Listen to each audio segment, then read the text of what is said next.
I'm Angel George and welcome back to my YouTube channel Angel George 084p. No one can make you inferior without your consent. आपने देखा होगा कि अब अगर आप hospital में जाते हैं और छोटा सा भी प्रोसीजर करना होता है तो आपकी कंसेंट ली जाती है और कहा जाता है कि अगर इस सर्जरी में या इस प्रोसीजर में कुछ हो गया तो वो आप रिस्पॉन्सिबल हो, कि उनकी कोई जिम्मेवारी नहीं है, यानी कि आपकी मर्जी के बिना वो आपके साथ कुछ नहीं कर सकते हैं। उसी तरह से ये जो मैंने लाइन बोली है कि without your consent no one can make inferior, मतलब कोई भी आपको इन्फीरियर नहीं कह सकता जब तक आप उनको परमिशन नहीं देते हैं। उसी तरह से आपने देखा होगा कि आपके माइंड में बहुत सारी ऐसी बातें चलती रहती हैं कि हाँ, कि जब तक आपके माइंड में पॉजिटिविटी भरी हुई है तो आपके साथ अच्छा होना शुरू हो जाता है, और अगर आप उस चीज़ को नेगेटिव में लेना शुरू कर देते हैं, अगर कोई बोल रहा है तो बोलने दो, बोलते हैं, अगर कोई बुरा बोल रहा है या नेगेटिव बातें आप अपने माइंड में लाते हो तो आपके साथ वैसे ही होना शुरू हो जाता है। आपको एक स्टोरी सुनाते हूँ। एक बार एक प्रिजनर होता है, एक कैदी होता है जिसको कि सज़ा मिलती है फांसी की। जब उसे फांसी की सज़ा मिलती है तो जज कहते हैं कि आपको आज के एक हफ्ते के बाद जो है फांसी की सज़ा मिल जाएगी। तो फिर उसे एक और सुजेशन देते हैं जज, कहते हैं कि अगर आप चाहते हो कि आपको मतलब कि जो मौत है वो आसानी से आ जाए तो आपको हम दो चॉइसेस देते हैं। एक चॉइसेस ये है कि आप अगर हैंग किया जाएगा आपको डेथ के लिए, जब आपको फांसी दी जाएगी तो आपकी ये जो है गले की हड्डी है वो ब्रोकन होगी और उसमें आपको थोड़ा टाइम लग सकता है और आप थोड़ा तड़पेंगे और फिर मर जाएंगे। लेकिन आपको दूसरी चॉइस दी जाती है कि आपको कोबरा जो है वो आकर बाइट करेगा, और वो जैसे ही बाइट करेगा आपको सुई के चुभने जितनी दर्द होगी, और वो दर्द जो है आपको पता ही नहीं चलेगा और आप जो है वो मर जाएंगे। तो जो कैदी होता है, जो प्रिजनर होता है, वो सोचना शुरू कर देता है कि मैंने अब पता तो है ही है कि मुझे मरना है, तो क्यों ना मैं आसानी वाली मौत मर जाता हूँ, क्यों ऐसे लटक के और अपनी गले की हड्डी तोड़वाऊंगा और ये सब कुछ करूँगा, तो बेटर है। तो वो चॉइस करता है, जज को कहता है कि आप मुझे जो है कोबरा से ही बाइट करवा दीजिए। ऐसे टाइम बीतता है और 7 दिन के बाद उसका टाइम आता है कि जिस दिन उसे फांसी देनी होती है, तो उसको एक दूर हॉल होता है बड़ा सा, उसमें एक चेयर पे बिठा दिया जाता है। एक आदमी आता है, एंटर करता है, उसके हाथ में एक कोबरा होता है, ब्लैक कलर का नाग होता है जो कि उसे बाइट करेगा।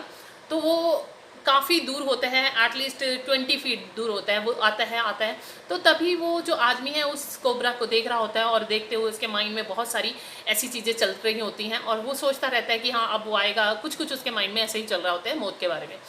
तभी जब वो थोड़ी दूर ही रह जाता है, यानी कि 2-3 फीट दूर रह जाता है वो आदमी जो कि कोबरा जिसके हाथ में होता है, तो तभी दूसरा आदमी आता है और उसके सिर के ऊपर ब्लैक कलर का कपड़ा डाल देता है।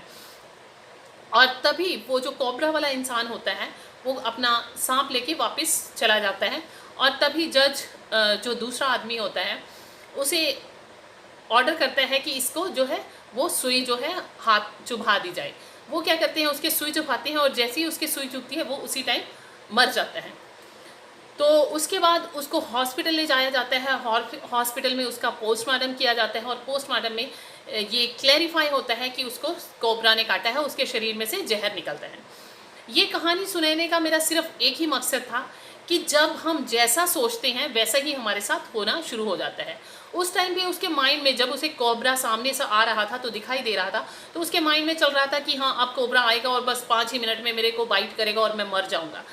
और उसके माइंड में बहुत सारी ऐसी चीज़ें चल रही होती हैं। तो जैसे ही हमारे ब्रेन में बहुत सारे ऐसे चीज़ें हैं, जब हम किसी चीज़ के बारे में बहुत ज़्यादा सोचते हैं, पूरी लगन से सोचते हैं, तो क्या होता है कि हम जो है वही चीज़ हमारे सामने आ जाती है और हमारे शरीर में उसी तरह के परिवर्तन होते हैं। तो जब वो इंसान सोच रहा होता है तो उसी टाइम उसकी डेथ हो जाती है। यानी कि इस कहानी का मेन मकसद ये है कि अगर हम अच्छा सोचते हैं तो हमारे साथ अच्छा होना शुरू हो जाता है, और अगर हम बुरा सोचते हैं तो हमारे साथ बुरा होना शुरू हो जाता है। तो इसलिए अगर हम अपनी सोच को सही ढंग से रखेंगे, कहने का मतलब है चाहे सर्कमस्टांसेस कैसे भी हों, अगर हमारी सोच पॉजिटिव है तो हमारे साथ पॉजिटिव ही होगा। बाइबल में भी लिखा हुआ है कि अगर आप अपनी सोच को सही सोचते हैं, यानी कि अच्छा सोचते हैं, और बुरा नहीं सोचते हैं, कहते हैं कि poor says I am rich. Bible में लिखा है कि जो बीमार है वो सोचे कि मैं चंगा हो चुका हूँ तो वो चंगा होगा, और अगर वो गरीब इंसान है वो सोचता है कि हाँ मैं अमीर हूँ तो वो अमीर हो जाएगा। मतलब कि जब ये वर्ड ऑफ गॉड है जो मैं आपसे कह रही हूँ कि, और अपने एक्सपीरियंस के अकॉर्डिंगली भी बता रही हूँ कि अगर मैं अपने आप को पॉजिटिविटी की तरफ लेके जाऊँगी तो पॉजिटिविटी होगी। आपने देखा होगा कि अगर किसी भी चीज़ में, कोई भी चीज़ किसी चीज़ में अगर ज़्यादा शक्तिशाली है, एक राजा की स्टोरी सुनाते हो, एक राजा है उसके पास बहुत सारी सेना है और उस दूसरे के पास बहुत कम है, तो वो अगर सोचता है कि हाँ ये ज़्यादा सेना वाला है उसको हरा देगा और मार देगा, तो वैसे ही होता है। कहने का मतलब है हमेशा ये होता है कि जो हैवी चीज़ है, मतलब कि जो ज़्यादा शक्तिशाली चीज़ है वो जो है वो कम शक्तिशाली के ऊपर हावी हो जाती है। उसी तरह हमारी जो थॉट्स हैं जो हमारे माइंड में चलती हैं, अगर वो हमारी अच्छी वाली सोच होगी तो हमारे साथ अच्छा होगा, और अगर बुरी वाली सोच ज़्यादा हावी हो जाएगी तो बुरा होगा। इसलिए हमें जो है अपनी सोच के ऊपर काम करना चाहिए। अभी जो कि लॉकडाउन का पीरियड चल रहा है, अगर हम अपने फ्यूचर के बारे में गलत गलत सोचते रहेंगे तो वो बहुत कुछ हमारे साथ बुरा होगा। तो इसलिए हम अपने आप को पॉजिटिविटी में भरिए और ये सारी बातों को छोड़कर हम जो है अपनी सोचने की शक्ति है वो पॉजिटिविटी की तरफ लगाएं तो हमारे साथ पॉजिटिव होगा। अब नेक्स्ट वीडियो में मिलते हैं नेक्स्ट टॉपिक के साथ, तब तक के लिए bye bye, take care and stay blessed.